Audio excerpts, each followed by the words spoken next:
All right, everybody, with us this week, we got Matt, Ethan, and Brendan of Costa Brava Cocktails. We are live in Southie, Locos.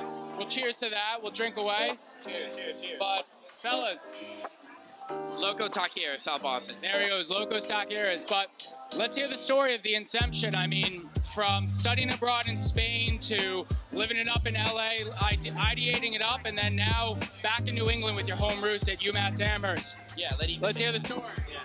Yeah, I'll start. Hey, everyone's going. Matt here. So kind of the backstory between Costa Brava and how we all met and everything was Ethan and I have been best friends since we were 9 years old. Both grew up in LA together and then coincidentally studied at UMass Amherst together. And in our junior year, we both studied abroad in Europe, specifically in Barcelona, where we met Brendan. And during the 4 months of studying abroad, we pretty much ate and drank everything that was put in front of our face. So consequently, we put on a bunch of weight. At the end of the 4 months, we were on the beach of Costa Brava with our shirts on. We had gained 20 pounds. We were grossly overweight. And we knew it was time to shed those pounds that we added on. So we got back home for the summer, and we went on the Keto Diet, where you cut all sugar and all carbs from your diet. But it was our first summer being 21, so I want to go out and have a good time with our friends.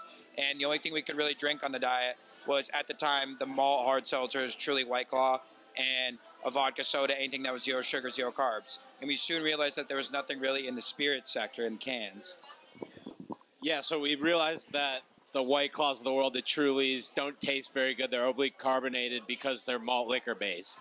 And we realized if you make it spirit based, you can make it less sugar, less carbs, and up the ABV. So you could have more bang for your buck in each can and make it taste better. So we basically launched our brand out of college, launched in Los Angeles right before the pandemic started, took off in Los Angeles, and then launched in Massachusetts at the start of this summer. And it's been going really well. We just got named Drizzly's 7th fastest growing band in the country. It's really been taking off, and it's fun. Yeah, so the products. So we have a tequila-based margarita that you see us drinking here, and then he's got the vodka cranberry.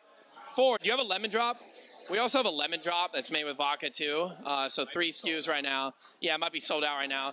But long story short, we kind of saw what was going on with the industry, thought we could up the alcohol so everyone parties and has a better time.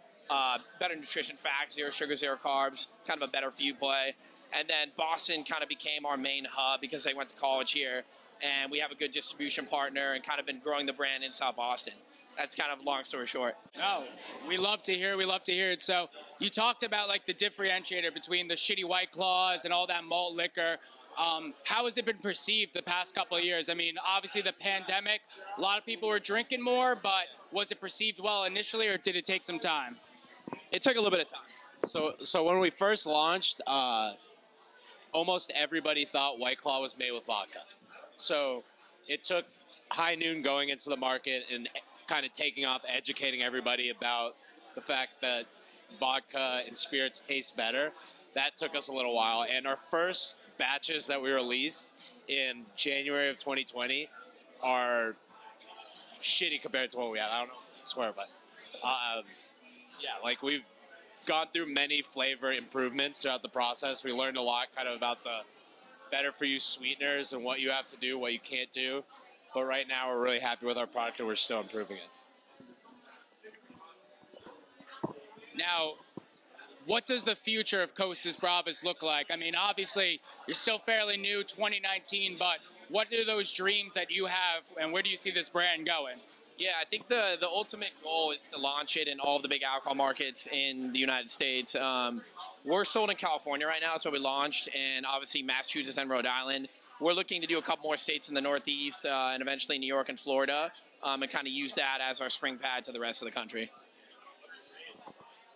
Also launching different flavors. We're going to do a tequila pineapple this year, which we're really excited about. Variety packs, and hopefully get into other different spirit bases and have a whole bunch of an array of flavors that we can offer to everyone. And we're eventually going to be able to drink a Costa Brava in Costa Brava in Spain. So we'll get there eventually, international. Take it back to Spain, absolutely. And when you guys started this, I mean, was it essentially just a Gatorade jug with some tequila and juices, or like how did you guys figure out the perfect recipe?